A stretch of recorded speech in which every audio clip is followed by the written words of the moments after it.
went off the air. The splendid actress who was our leading lady to all of us for 17 and a half years was Barbara Letty. And she still is Barbara Letty, and here she is.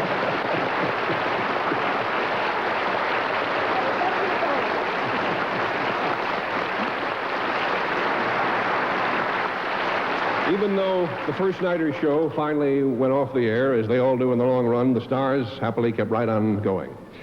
And political leaders, too, both here and abroad, were quick to appreciate the amazing potential in radio's power to grab a tremendous audience and hold it spellbound by a single voice. Franklin D. Roosevelt used radio with all the precision of a Picasso applying paint to canvas. President's fireside chats not only reassured America, they proved to be his most effective campaigning device. The President of the United States. 5 years of fierce discussion and debate. The villains also used radio. Be it our terror, beside the side, And so did the good guys. Lift up your heart. All will come right out of the depths of sorrow and of sacrifice. Will be born again the glory of mankind. She's got to walk arm in arm with religion or go down. Major religious and pseudo-religious leaders, from evangelist Billy Sunday to the frighteningly controversial Father Coughlin to Amy Semple McPherson, used radio to shape public opinion. The streets of Jerusalem. The Bible says that in the millennium, the lion and the lamb shall lie down together. Pope Pius XI delivered the first papal benediction to be heard worldwide from a powerful news station in the Vatican.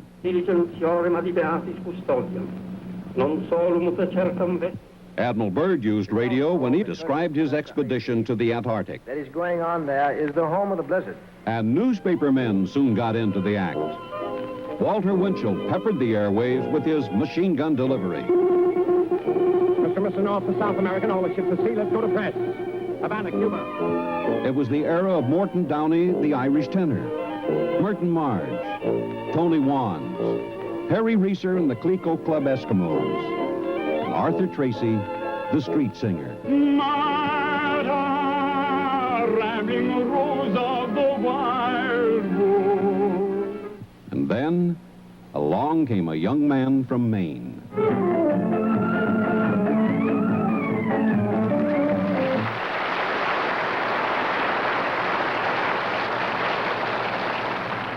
A friend of Lowell Thomas once suggested this epitaph for him. It goes like this. Here lies Lowell Thomas, who brought the news to millions of people who were waiting for Amos and Andy. And we have with us tonight, and it's a great honor indeed, the announcer of the old Amos and Andy program, Mr. Bill Hay. For 15 minutes every weekday night, telephones fell silent. Business halted. Traffic slowed. People stopped eating. Nobody in the history of entertainment enjoyed the popularity of those two remarkably initiative, talented men, Freeman Gosden and Charles Correll. Fluky sounds something like this, Mike. How did that sound to you in there? How you like Fluky? That's fine. And then we have Amos. Amos about here, Mike. How's the balance on Amos? Then we've got Kingfish, Mike. Kingfish down here. Don't forget we was all brothers. In 1934, radio listeners were astonished to learn about the unprecedented birth of quintuplets. In a special broadcast, Dr. Alan Roy Defoe described his delivery of the Deon quintuplets, and you could hear the 5 tiny sisters gurgling in the background. We had plenty of trouble. No clothing for the children. We had to carry up blankets and sheets to cover them. And their first beds were the butcher's meat baskets. Dr. Defoe had said inspired the popular radio series starring Gene Herschel as the fictitious but very real to many listeners, Dr. Christian. Well, I might as well go right now and try my powers of persuasion. Fellas ought to be willing to help out on something like this. In 1936, another real-life drama enchanted the public's imagination in a way no fiction writer could equal.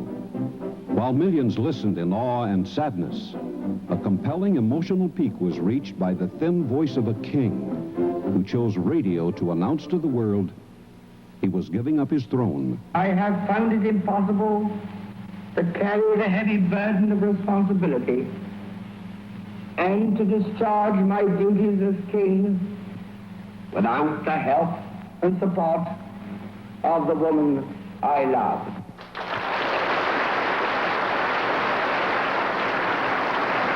What was it that was so great and still is so great about radio? Well, for one thing, it involves us in a special way. I think perhaps we didn't appreciate the nature of that participation until television came along, and we found ourselves no longer involved as listeners. We were now viewers. TV lays it all out for us, and therefore imagination is unemployed because eyes and ears take over. I think Hal Cantor summed it up in quite an interesting way when he said, radio is the theater of the mind, as opposed to television, the theater of the mindless. When we only listened, our minds filled in the details, picked our own camera angles, made our own costumes, and cast our own actors, whether it was high drama, a children's program, or soap opera. No matter what we heard, we saw what we wanted, and the mind is often kinder than the eye. When last we left Madeline, she was trapped in the Baron de Fitzroy's palatial mansion. The evil aristocrat is keeping her hostage until she agrees to divorce her third husband and become his fifth wife. To make sure Madeline does not escape, he has her guarded. And now, as we descend to the wine cellar, Madeline can take no more. You think you can keep me here, do you? Yes. Well, you're wrong. No wine cellar will keep me prisoner. And as for you, you dog, take that. Meanwhile, upstairs, the evil Baron de Fitzroy plots with his housekeeper. Madame Rochard, at the stroke of midnight, you will visit the wine cellar. Bring me a quart of Burgundy and all of Madeline. Ja, das ist gut, Herr Baron. But what will we do with the baby? The baby? Where is the baby now? In the upstairs guest room. Bring the baby to me. Ja, Herr Baron.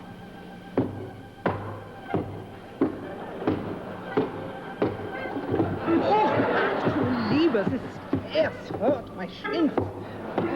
Oh.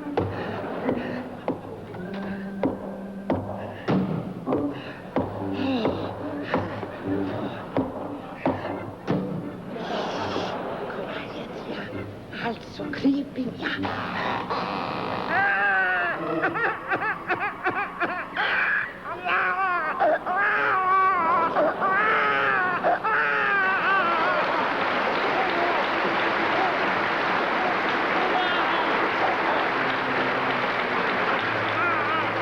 Ach, ich sehe you are. Kommen Sie hier, mein Liebchen.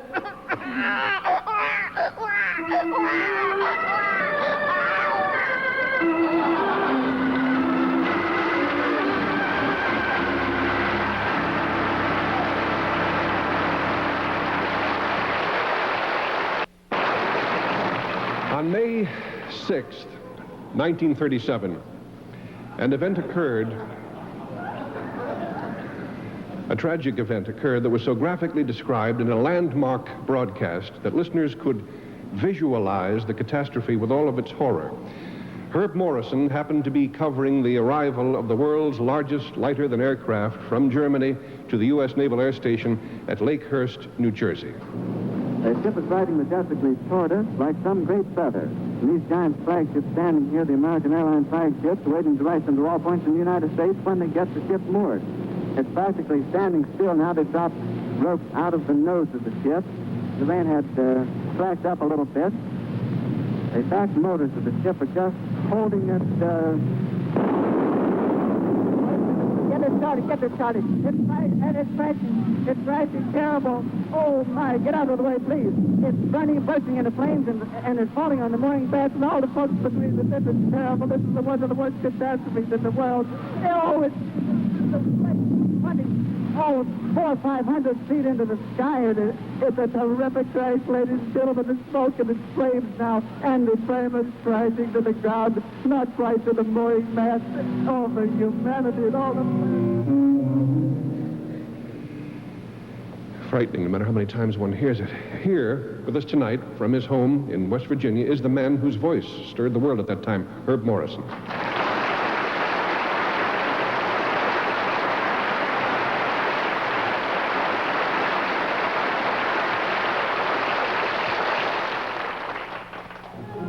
By 1938, radio was the premier entertainer, its credibility unquestioned.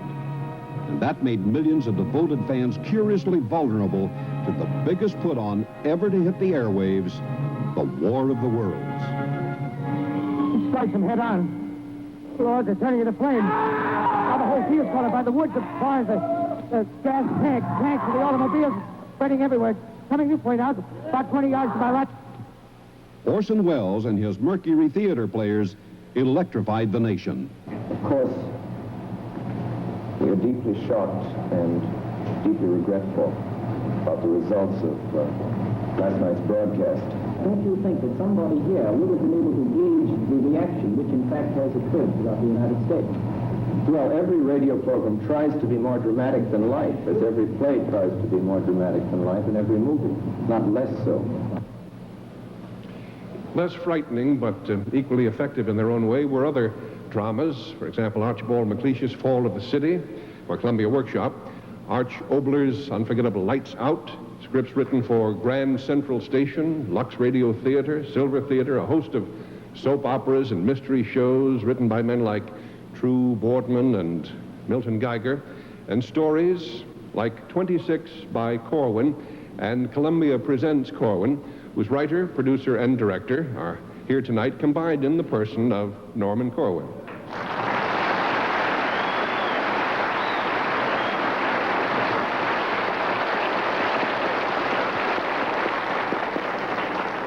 Thank you, Steve. Radio was enticing to young writers in those days, and among the enticees were kids named Irwin Shaw and Arthur Miller, Ranald McDougall, who wrote Man Behind the Gun, Rod Serling, the same Rod who burgeoned in television, Phillips Lord, who was responsible for the series Gangbusters, and Goody Ace, who wrote and played in the delightful Easy Aces. Also under this roof tonight is a multi-talented gentleman who not only acted in many of those scripts, but, and I'm glad to say, proud to say that he was in some of my own, but he also wrote, produced, and directed a great many of his own. The radio voice of Frank Rimley on the Phil Harris Show, and the star of 1,000 dramas, Elliott Lewis.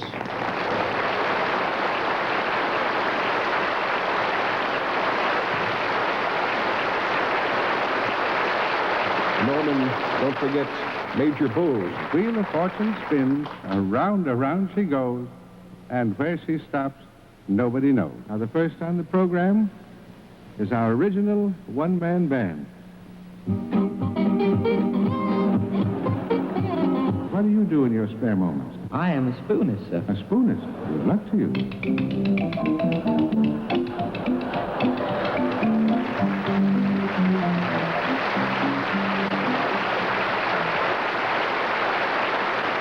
Well, you can laugh, but during the Second World War, I served under Major Bowes with great distinction. I think we were in a British thermal unit together.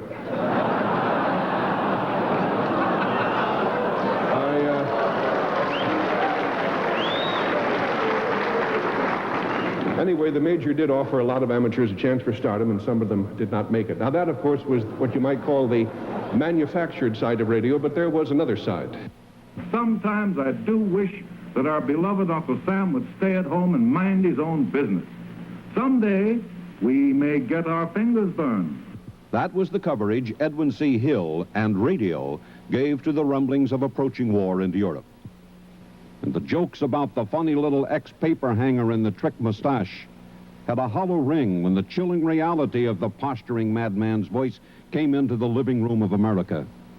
A nation still not fully aware of what was in store. Saner voices jabbed at the American conscience and sounded somber warnings. This is London. I'm standing again tonight on a rooftop looking out over London, feeling rather large and lonesome. Millions listened, wondered, and then sought escape. They found it in melodrama. You should know, Mrs. Black, that love matters more than anything else. Don't talk to me about love, you vampire. Irene, we're but straws in the wind. I shall leave you two to talk this out.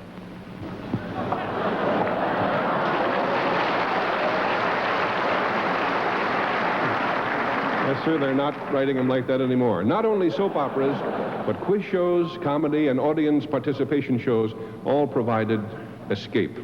But none perhaps as much as the music of men like Benny Goodman.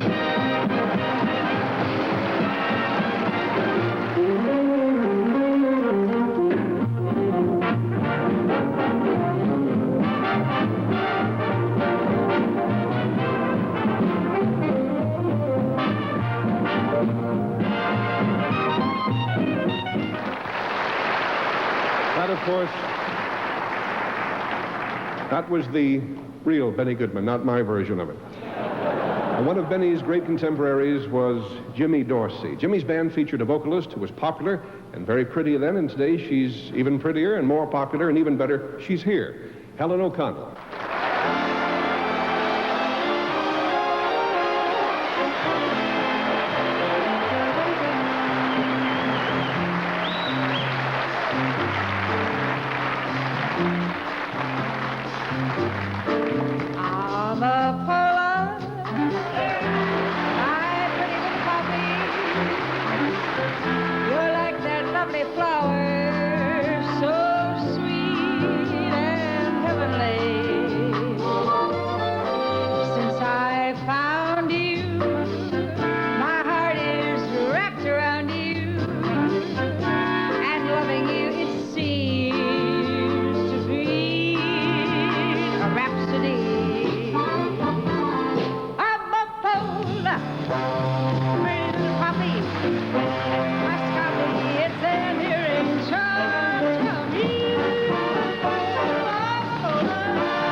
Sweet nights bring to my soul a longing, a thirst for the divine.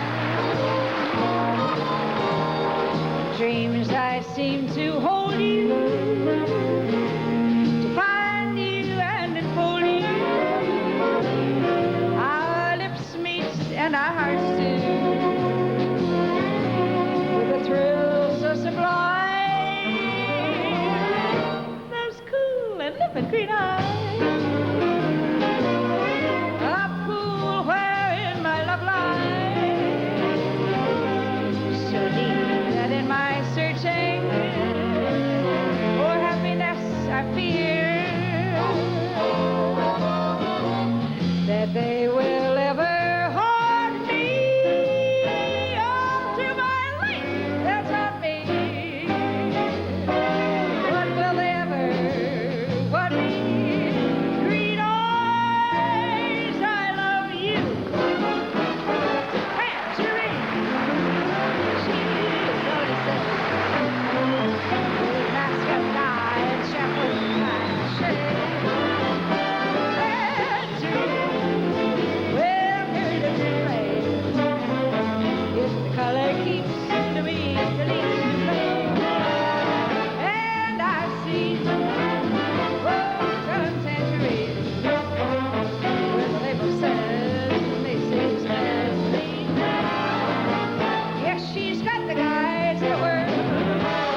you, Helen. Having a time. Dancing, singing, laughing, swinging America, happy out of the Depression, was suddenly brought up short with what was perhaps the most moving and dramatic broadcast we had yet heard.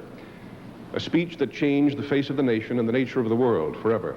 Yesterday, December 7th, 1941, a date which will live in infamy. America went to war. Eric Sevareid covered the China-Burma theater. Winston Burdett was in North Africa.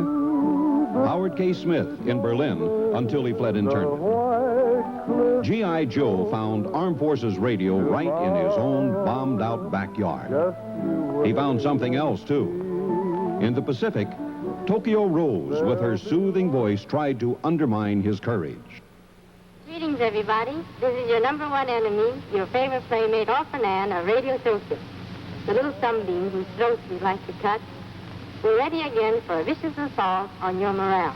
The GIs took the propaganda broadcasts in good humor, enjoyed the music, and laughed at the rhetoric.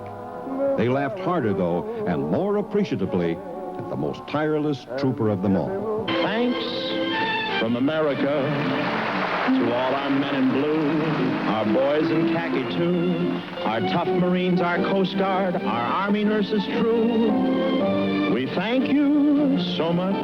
But I really had a wonderful trip. Wherever I went, the soldiers toasted me, and now I'm back. A guy can stand getting hot butts for just so long, you know. You know, the weather down there is like it is here. Of course, they have a light sprinkle now and then. Light sprinkle, that's South Pacific. For man the boats, boys, the island disappeared again. Throughout the war, numerous radio stars visited American GIs in remote places.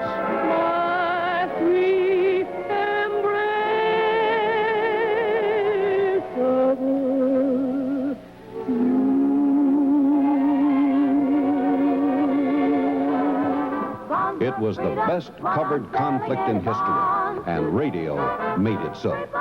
With the help of Elmer Davis, Quentin Reynolds, George Fielding Elliott, Raymond Graham Swing, William Winter, John Daly, Clete Roberts, Gabriel Heater, and yours truly, Bill Baldwin. Back home, a war-weary nation listened to patriotic programs, heard the voices of loved ones in interviews halfway around the world. When it all became too much, they turned to that same radio to help them find some respite. There were superb distractions. Agnes Moorehead in the classic Sorry, Wrong Number. I'm a sick woman. I'm very upset, very. I'm alone in this house, and I'm an invalid, and tonight I overheard a telephone conversation that upset me dreadfully. A woman's going to be killed when a train... In fact, if someone doesn't go at once, I'm afraid I'll go out of my mind.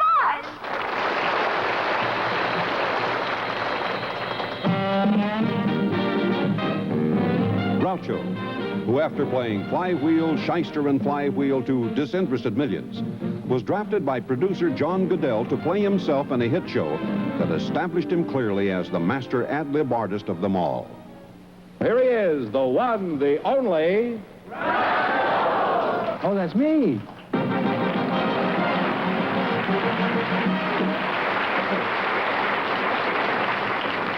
Well, here I am again with 1,500 crocodiles for one of our couples. If any of them say the sacred word, the duck will fly down and pay him $100. The word tonight is widow. No, window. Frank Sinatra singing on the hit parade.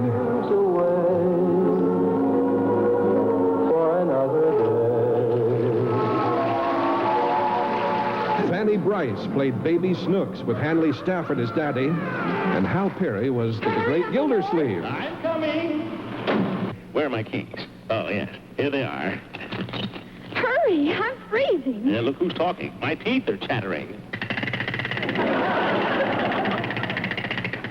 Those are not my teeth. That was me, and I love it.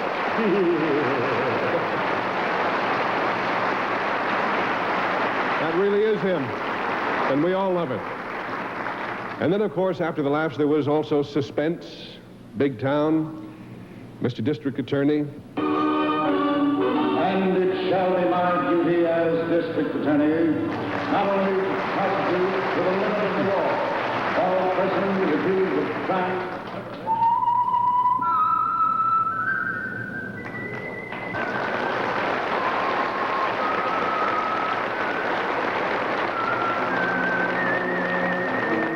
I am the Whistler, and I know many things, for I walk by night.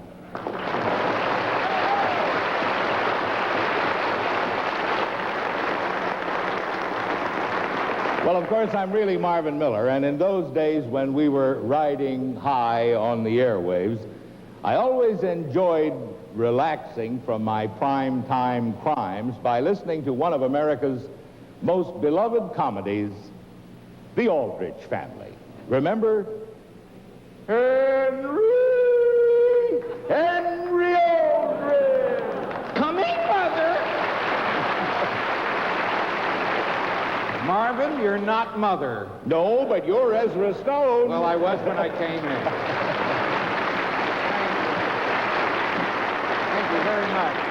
You know, hiding behind this hedge and this cigar, well, Henry Aldrich still hovers. We who labored for love and loot on Clifford Goldsmith's wonderful show also had our favorites. Among them, happily, they were America's favorites, too, for years. George Burns, Gracie Allen. You know, my whole family's named after flowers. I have a brother named Bob. Bob? Yes. That's my favorite flower. Oh, don't be silly. We call him Bob for short. His whole name is Rhubarb. Rhubarb? Yes. My dear Mr. Clapsaddle. And then I have a sister named Rose, and I have a brother named, not my brother, my uncle. You know, he's named after that flower that you put in your lapel of your coat. What do you call that flower? It couldn't be carnation. Yeah, that's it. Reincarnation. Listen, Gracie. Reincarnation is not a flower. Reincarnation means that when you leave this earth, you come back in some other form. Like you might come back with a little intellect. Oh, Mr. Burns, don't be silly. I'm not even married.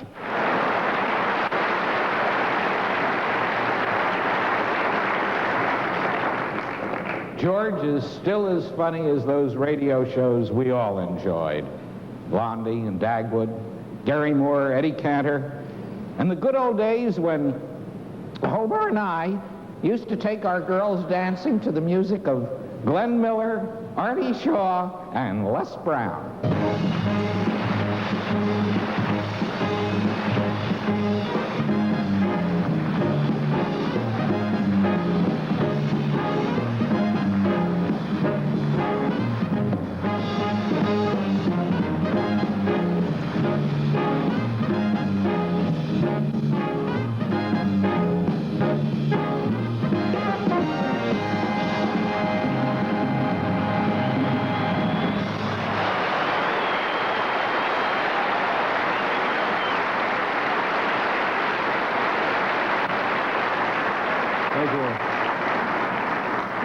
To change the subject a bit, remember the Hooper ratings, the Nielsen's of nostalgia? Never thought I'd hear applause for that. At the top of the show, though, at the top of the ratings was a show that gave us a new folklore because no matter what Molly said, 'twas Funny McGee. Sure, will attribute my air raid warden's helmet, Molly. I wouldn't know where to look for it, dearie. Oh, I know where it is. It's right here in the hall clock. Oh, no, no.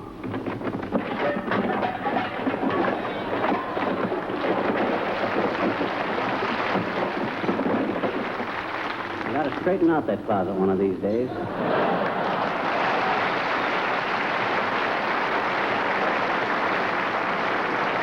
Fortunately, the gentleman is with us tonight, the one who made Fibber McGee as real as he is, and it's great to see him. Jim Jordan.